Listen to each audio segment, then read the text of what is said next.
Passionnés de vallée de course au large, bonjour et bienvenue dans ce nouvel épisode d'Actu Large, l'émission où je vous résume l'actualité de la course au large tous les jeudis à 18 h. Aujourd'hui, dans un premier temps, on va faire le point sur la The Ocean Race qui continue, avec les premiers qui arrivent au Cap Horn cette semaine. Ensuite, on va voir la Globe 40 qui est terminée, on va voir ce qui s'est passé sur les deux derniers bateaux qui sont arrivés, et on va voir du coup le classement général. Ensuite, on va faire un point sur la Golden Globe Race qui continue avec les premiers qui vont passer l'équateur. Ensuite, on va parler de la Solomètre Coque, la course longue qui s'est courue la semaine dernière et qui a été passionnante. Et enfin, ce sera quelques actus en bref, avec notamment l'actu de la semaine, c'est le rachat de Apivia par Alex Thompson, peut-être pour une certaine personne. Du coup, je rappelle que si vous voulez rien louper des prochaines vidéos, n'hésitez pas à vous abonner et à activer la petite cloche de notification. Et si vous voulez me retrouver en live sur Twitch, je live tous les jours sauf les jours indiqués dans le planning qui est en post-communauté sur YouTube ou sur mon Discord. Le lien du Discord est en description de la vidéo et le lien de la chaîne Twitch est aussi en description de la vidéo. Et du coup, on commence tout de suite avec la The Ocean Race qui est passionnante. On commence cette actu large par la belle bataille, toujours la belle bataille sur la The Ocean Race.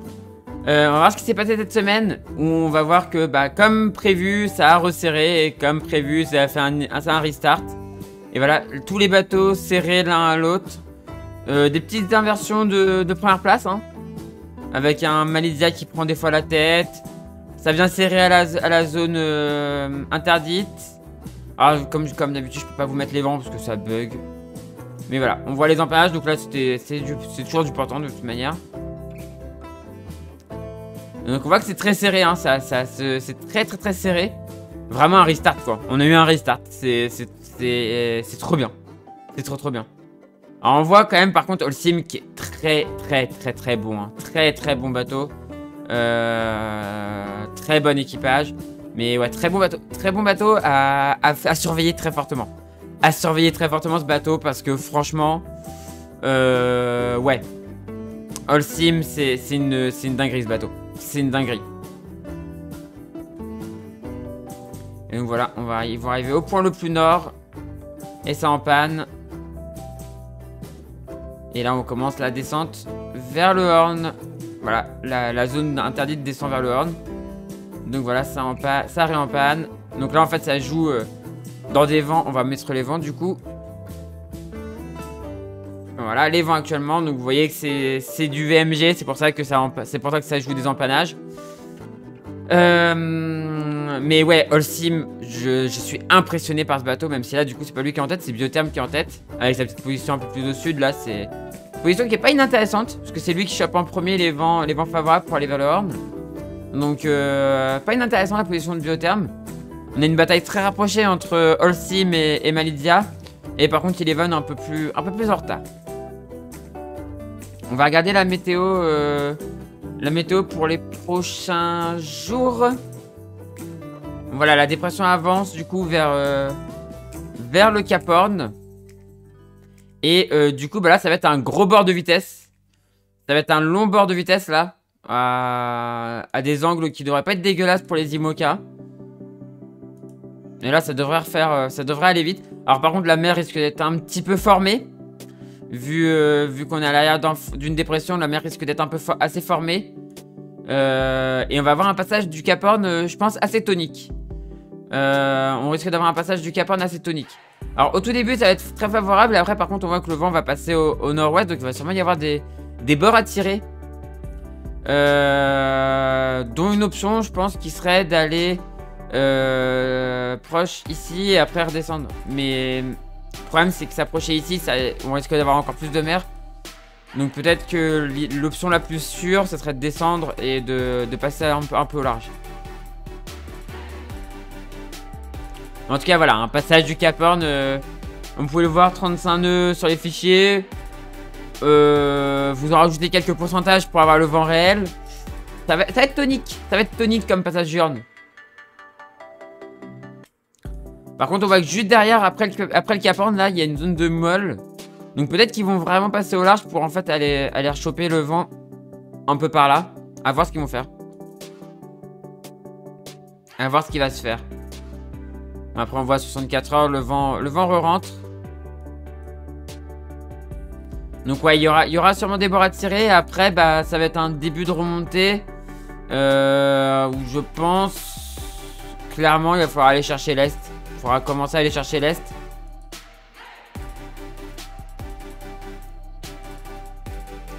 Il faudra commencer à aller chercher l'Est. Là, il n'y a pas d'air. Donc il y aura eu la descente. Et après, il faudra commencer à aller chercher l'Est du... Il faudra commencer à aller chercher l'Est. Et pas rester dans l'Ouest ici. Parce qu'il y aura moins de vent.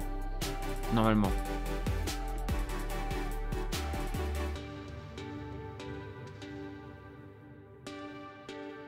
Ouais.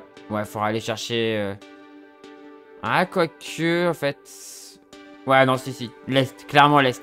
En fait, qui est quasiment l'Est, en fait. Presque en longeant, en fait, la zone interdite ici. Pour remonter après. On voit qu'on n'est pas si loin après, donc...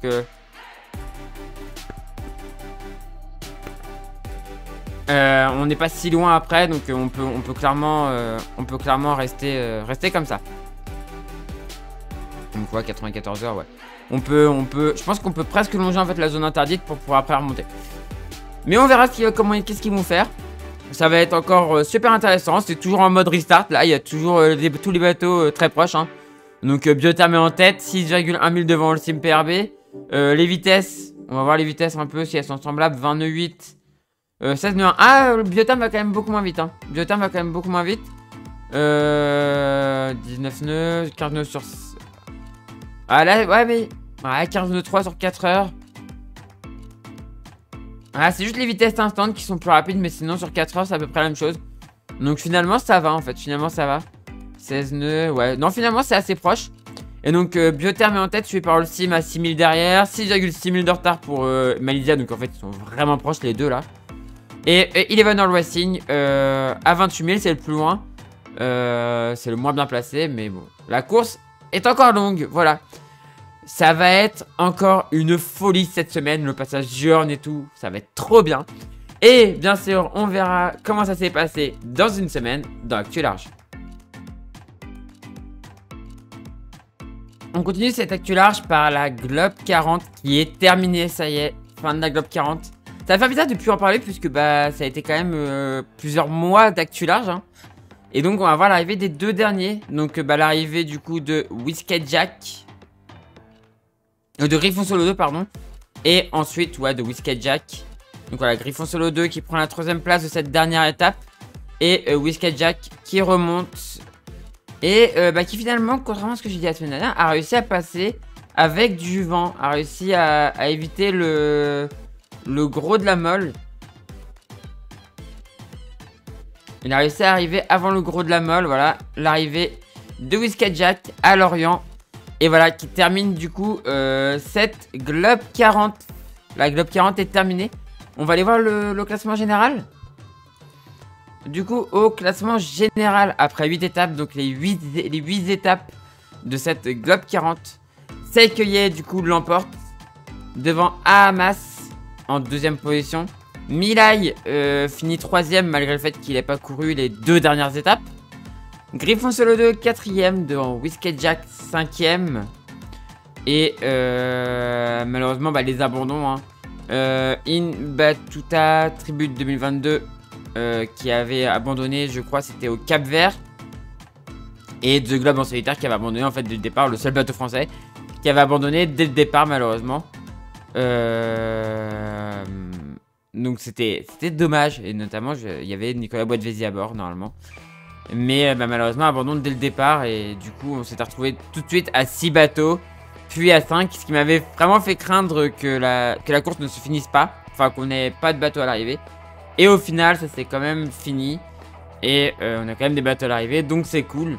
Une très belle édition. Une très belle édition. Malgré qu'il n'y ait pas beaucoup de bateaux, on espère qu'il y aura plus de bateaux à la prochaine édition. Et bien évidemment, on la suivra comme celle-ci dans Actu Large. Comme chaque semaine, on fait le point sur la Golden Globe Race qui continue. Et malheureusement pour Lanny Burn-Jones qui est déjà très en retard. Avarie qui fait que il est en catégorie Chichester et il a du mal à passer le Cap Horn. Voilà, on voit qu'il est au Horn là, mais c'était compliqué pour lui. Et voilà, du coup la situation actuelle, j'ai passé vite parce qu'il se passe pas grand chose. Hein. Même si bah du coup Abila continue sa remontée, mais voilà. On va voir pour Lanebert Jones qui normalement va faire escale. Donc il est maintenant en catégorie Chester.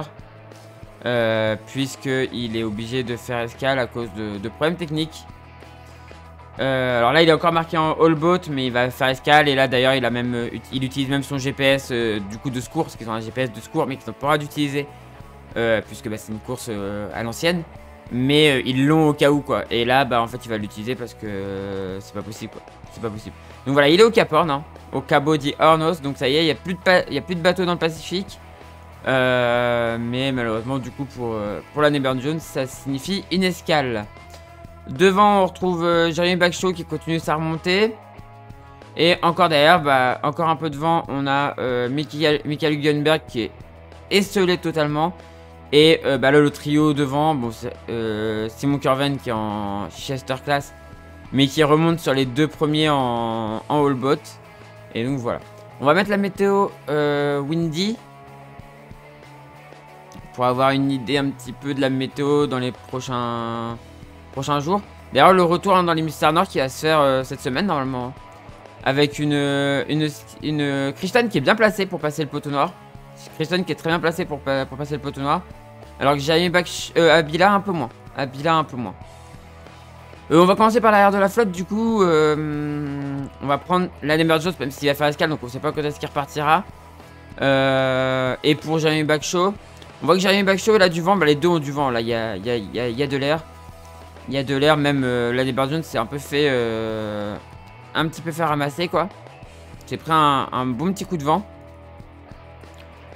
Si je regarde Jeremy Backshaw, il faudrait qu'il continue un petit peu par là pour garder du vent le plus longtemps possible. Lanebert Jones ça va se calmer un petit peu, donc il va pouvoir aller faire son escale. Et après ouais, Jeremy Backshaw faut qu'il Jeremy Backshaw faut qu'il vraiment qu'il aille dans l'est. Même si de toute façon les systèmes vont beaucoup plus vite qu'eux, donc à un moment donné il risque de tomber dans la molle, mais on voit quand même que la zone de molle remonte, donc ouais, il faut vraiment qu'il aille dans l'est pour essayer de garder du vent. Et c'est ce qu'il fait de toute façon. Par contre après voilà, la zone sans vent se décale et le vent revient par l'ouest, donc c'est pas un problème. Lanebert Jones, faut qu'il fait son escale et normalement il n'y a pas trop de moments compliqués pour repartir. 26 mars. Ah si, peut-être le 27 mars, moi j'ai vu sur Sailway pour notre The Ocean que c'était un peu compliqué après. Ouais, peut-être le 27 mars ça peut être un peu compliqué, mais sinon toutes les options sont bonnes pour repartir et il aura toujours du vent. Alors que Jeremy Backshaw, lui, bah en fait il va enchaîner, il va reprendre une dépression derrière, hein. Il reprendra l'avant d'abord, puis l'arrière de la dépression. Donc il va repasser des mauvais moments là vers le 27 mars. Mais après il faudra qu'il cherche à rester à l'arrière encore de cette dépression pour... En fait pour gagner dans l'est, il faut profiter de ces petites dépressions, enfin de cette grosse dépression, là c'est une grosse, pour gagner dans l'est. Et après bah de toute façon il faudra quand même affronter ce passage. Ouais, en vrai alors il y a deux options, soit il décide de faire du court terme et d'aller vers l'est pour garder du vent, mais après derrière c'est compliqué. Soit il peut aussi chercher à rester par là. Et on voit qu'il y a des portes qui peuvent s'ouvrir un peu à l'ouest aussi, à voir. Bon, les portes s'ouvrent aussi à l'est, donc ouais non, je pense que le mieux c'est de rester à l'est et d'essayer d'aller chercher le vent à l'est. Enfin de rester avec du vent dans l'est. Ouais, faut rester dans l'est pour aller chercher du vent. Il y a du vent à l'est, faut y aller. Ouais, puis il n'y a plus de vent du côté de Rio. Il n'y a plus de vent du côté de Rio, donc faut vraiment aller dans l'est. Pour chercher à passer dans les alizés, alors il n'y arrivera pas en une semaine, mais il y a l'air d'y avoir un peu plus de vent à l'est, donc pour moi il faut aller jouer dans l'est avec les dépressions. Se servir des dépressions pour aller dans l'est et essayer d'aller chercher une porte qui se passerait par ici. Pour ensuite en fait être dans l'Alizé, être bien dans l'Alizé quoi. On va regarder pour Michael Hülkenberg. Michael Hülkenberg, il est actuellement dans un petit peu de vent, mais il y a une barrière sans vent qui se forme un peu devant lui. L'Alizé c'est pas tout de suite, enfin l'Alizé stable c'est pas pour tout de suite. Mais il devrait quand même pouvoir faire quelque chose d'assez rectiligne maintenant. Il devrait pouvoir aller relativement droit. Ouais, ça, il va pouvoir aller relativement droit. Et à partir du 25 mars, l'Alizé s'installe un petit... Voilà, à partir du 25 mars, il y a de l'Alizé. Et donc, bah après, c'est du tout droit vers le poteau noir. Ah là, ouais, faudrait quand même qu'il soit un peu décalé là, je pense. L'idéal serait quand même qu'il soit un peu décalé là. Pour pouvoir après remonter. Parce que là, 27 mars, on voit que le vent refuse un petit peu. Et après, il y a une nouvelle zone sans vent. Ah, il y a une nouvelle zone sans vent qui s'installe le 27 mars. Et ensuite qui redescend.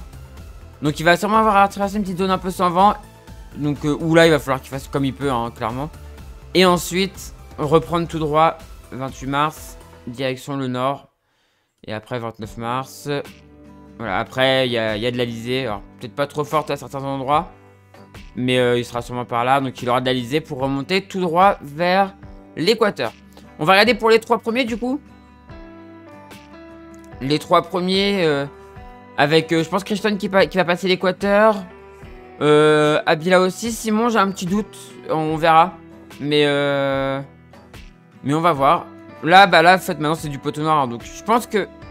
Ah, Kristen, ouais, finalement, il y a une bulle sans vent. Alors que là, il y a un peu moins... Il y a un petit passage là, ici.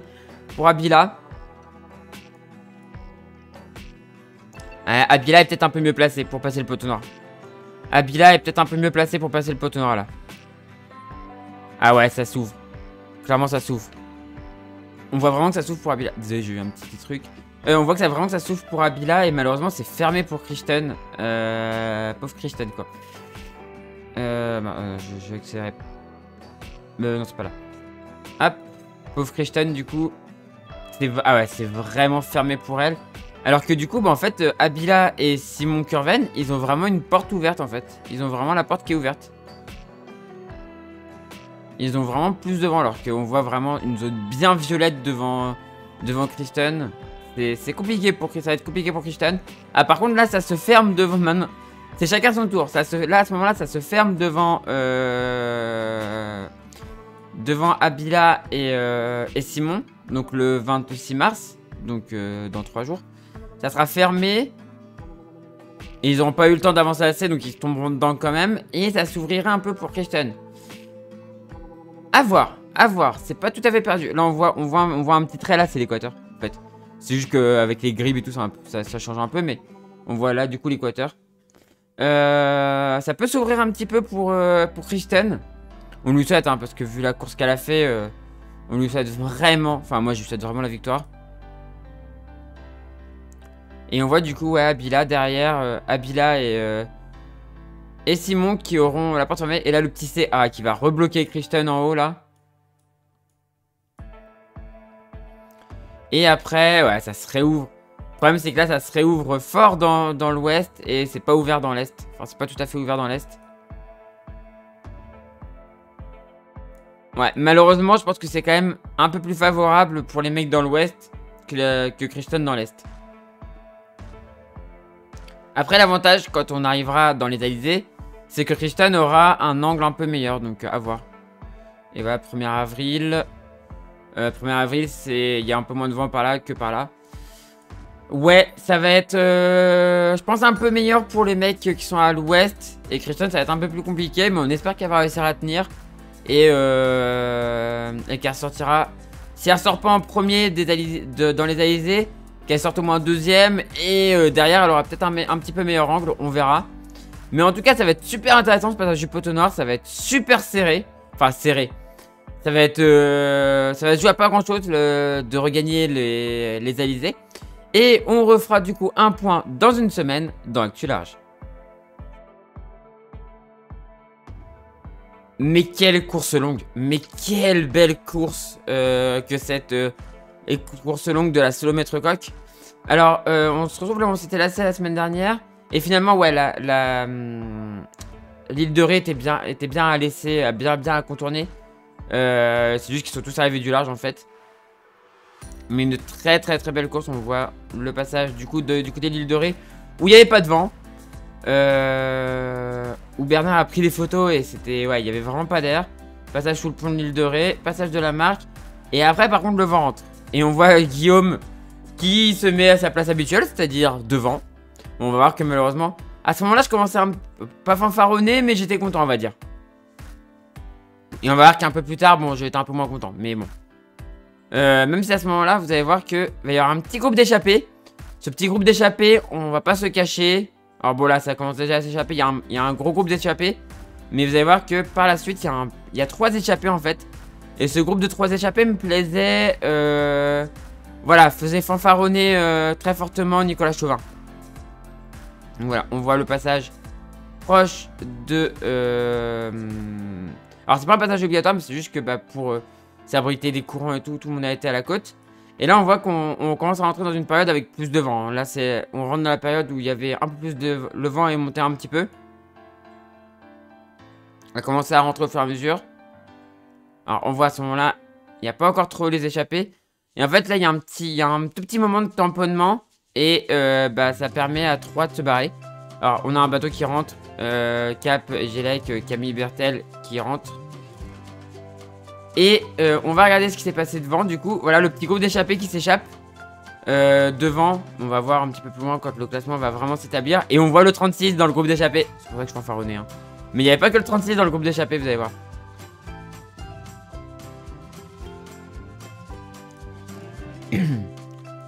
Si on réactualise à ce moment-là, dans le petit groupe d'échappés, nous avons Corentin Euro, pas étonnant, Alexis Loison et Guillaume Pirouel. Ouais, autant vous dire qu'à ce moment-là, j'étais en joie. Hein. C'était ouh, ça y est, c'est bon. Vous allez voir qu'un peu plus loin, c'était plus compliqué, mais bon. Nicolas Chauvin était en grande joie à ce moment-là. Hein. C'était... Ah bon, la carto, cette carto est pas de grande qualité. Mais bon, là, il y a l'île... on va dire, voilà, ici, de toute façon, vous savez qu'ici, il y a Belle-Île. Donc, on va arriver au contournement de Belle-Île. Avec ce petit groupe de tête qui se bat aux avant-postes. Même si Corentin Euro, clairement, gérait fort. Le passage du phare des Birvido. Avec les 3 qui ont une petite avance quand même assez confortable. Et vous allez voir que ça va pas suffire, malheureusement. Malheureusement, ça ne suffira pas. Enfin, ça ne suffira pas pour Guillaume. Vous allez voir. Pour Alexis, ça suffira. Mais pour Guillaume, non. Donc là, la redescente, du coup, vers... on va enlever les vents, parce que vous savez quoi. Voilà. La descente, on va essayer de dézoomer aussi. Non. C'est vraiment pas des cartes géniales. Bah, j'ai même plus... bon, ok. La descente du coup vers le plateau de Rochebonne. Voilà, descendre vers le plateau de Rochebonne. Avec toujours les trois de devant qui se battent. Alors que derrière c'est un peu plus loin. Alors là il y avait 2 possibilités. Soit la direction de course décidait d'arrêter la course. Soit il les envoyait vers la bouée, donc c'est une bouée holographe au large de la Gironde. Bah finalement ils ont décidé de les emmener, donc vous allez voir qu'il y a le passage. Et en fait les gars, il y a juste Corentin Euro qui arrive à passer et à pas se faire reprendre. Sinon tous les autres, ça resserre.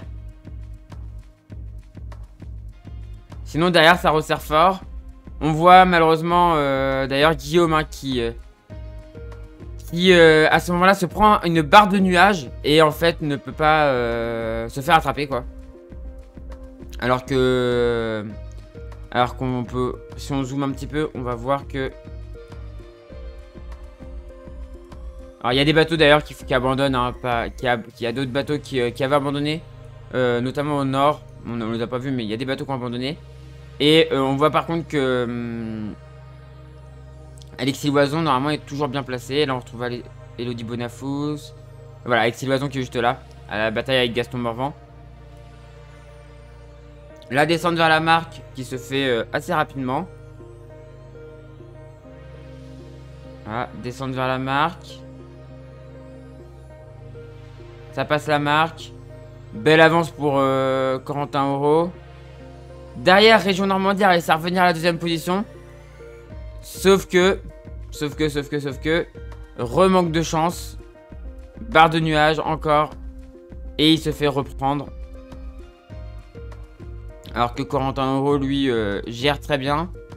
Et Corentin Euro, du coup, remporte devant, du coup, comme vous allez pouvoir le voir après, le classement. Voilà, ça arrive. Voilà. Donc Corentin Euro a réussi à gagner Mais derrière, on a retrouvé Alexis Loison et toute la clique. Bon, le classement, on va faire un petit F5 pour l'avoir parce que bon, bien bugué le classement. Mais après, on ira voir du coup le classement général de cette étape. Enfin, de cette course longue.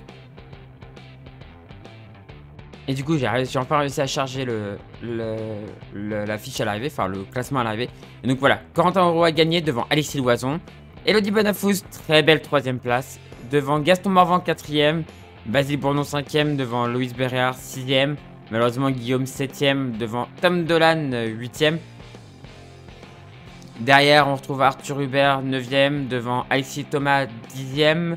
Charlotte Yven 11ème devant Jules Delpech qui finit à une belle 12ème place. Adrien Hardy 13ème devant Victor Lepape 14ème. Chloé Lebar 15ème devant Pierre Danielo 16ème. Philippe Hartz 17ème devant Romain Richard 18ème. Robin Marais 19ème. Romain Legal 20ème. Benoît Dury 21ème devant Romain Bouillard 22ème. Julie Simon 23ème devant Malo Wesley 24ème. Et du coup on a eu l'abandon de Paul Morvan, de Maël Garnier, de Anthony Quentin, de Hugo Dallène qui avait remporté la course inshore, Laurent Givry et Camille Bertel-Valence. On va regarder du coup le classement général de cette solomètre coque. Donc Corentin Auro l'emporte devant Alexis Loison, la Normandie, voilà. Elodie Bonafous du coup prend la 3ème place devant la Charente-Maritime, donc Alexis Thomas. Guillaume fait quand même une 5ème place, bon, il est un peu déçu, ça se sent, ça se voit. Mais bon, c'était la première course, faut s'y remettre. Et puis il va tout réatomiser dans les prochaines courses. Mais c'était sympa de voir la bataille entre Alexis et Guillaume, parce que c'est l'élève qui a essayé de dépasser le maître. Bon, ça n'a pas marché, mais ça pourrait marcher. Hein. Du coup, Basile Bourgnon en 6ème position devant Tom Dolan, 6ème. Ex-aequo encore avec Skipper Massif. Donc Charlotte Yven en 6ème position aussi. Donc là, il y a du...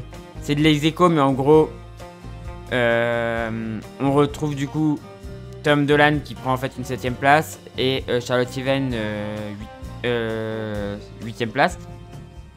Gaston Morvan 9ème devant Arthur Hubert 10ème. Jules Delpech 11ème devant Chloé Lebar. Philippe Hartz prend la 13ème place devant Romain Richards. Loïs Bérard fait 15 devant Robin Marais qui fait 15 aussi mais du coup 16. Adrien Hardy 17ème devant Victor Lepape qui fait 17ème aussi mais du coup 18ème. Team Vendée Formation, Pierre Damelo en 19ème position devant Julie Simon en 20ème position. Hugo Dallène 21ème. Heureusement qu'il a eu sa victoire sur la première étape. Devant Benoît Tudury en 22ème position. 23ème position pour Romain Legal devant Malo Wesley en 23ème position avec ex-aequo mais du coup 24ème. Romain Bouillard en 25ème position devant Camille Bertel. Paul Morvan 27ème devant Anthony Quentin. Et Laurent Givry prend la 29ème et dernière position des bateaux classés, puisqu'on a un bateau pas classé, c'est Maël Garnier. Voilà. Mais du coup, comme je disais, c'était une superbe solomètre coque. J'ai hâte de voir les prochaines courses des Figaro 3. On va voir notamment la Transat, hein, la Transat en double qui part en avril, si je ne m'abuse, donc dans pas longtemps, non pas si longtemps que ça. Une belle bataille en perspective sur l'Atlantique. Là, ce sera en double. Là, c'était en solitaire, mais là, ce sera en double. Des belles batailles en perspective sur l'Atlantique qu'on suivra bien évidemment dans Actu Large. On commence ces actus par le rachat de l'ancien Apivia par Alex Thomson. On n'a pas d'infos sur ce qu'il va en faire, mais il se pourrait qu'il court dessus pour le Vendée Globe 2028 et qu'il fasse courir un autre skipper dessus en 2024. Peut-être même, d'après certaines infos très insistantes, Clarisse qui sera à la recherche de sponsors, et on aurait déjà trouvé quelques-uns. Je vous en reparlerai quand on aura plus d'infos. Deuxième et dernière info de la semaine, c'est la conférence pour le prochain Vendée Globe. On a appris que Hubert Lemonnier sera le directeur de course du prochain Vendée Globe. L'équipe de direction sera composée de Jacques Carès, Yann Eliès, Claire Renou et Pierre Hayes. Une bien belle équipe. On a aussi découvert l'affiche de la prochaine édition, qui est, je trouve, bien plus belle que la précédente. Le logo a aussi été légèrement modifié. On a aussi appris qu'ils sont d'ores et déjà 28 inscrits sur les 40 places disponibles au départ. Ces infos promettent une très belle édition, qu'on suivra bien évidemment de très près dans Actu Large. Voilà, c'est la fin de cette vidéo. Comme d'habitude, petit appel aux sponsors, si vous connaissez quelqu'un qui connaît quelqu'un, ou si vous êtes vous-même chef d'entreprise, n'hésitez pas à aller aider les skippers en recherche de sponsors, notamment Clarisse par exemple, ou d'autres skippers qui sont en recherche de sponsors. N'hésitez pas à les aider. La voile, c'est un très bon retour sur investissement. La course au large est un très bon retour sur investissement. C'est de la pub quasiment tout le temps parce que vous avez les bateaux qui sont à Lorient. Quand ils sont à l'eau, les pontons sont ouverts au public, donc le public peut voir les bateaux. Vous passez à la télé parfois. Enfin, c'est un très bon retour sur investissement. Donc n'hésitez pas à aller aider les skippers en recherche de budget. Je compte sur vous. Du coup, c'est la fin de cette vidéo. Si elle vous a plu, on fait briller le pouce en l'air. N'hésitez pas à commenter et à partager. Et si vous n'êtes toujours pas abonné à la chaîne, n'hésitez pas à vous abonner pour ne rater des prochaines vidéos. Quant à moi, je vous dis à la prochaine pour une prochaine vidéo sur la chaîne Toria ou pour un live sur Twitch. Et du coup, ciao tout le monde, ciao.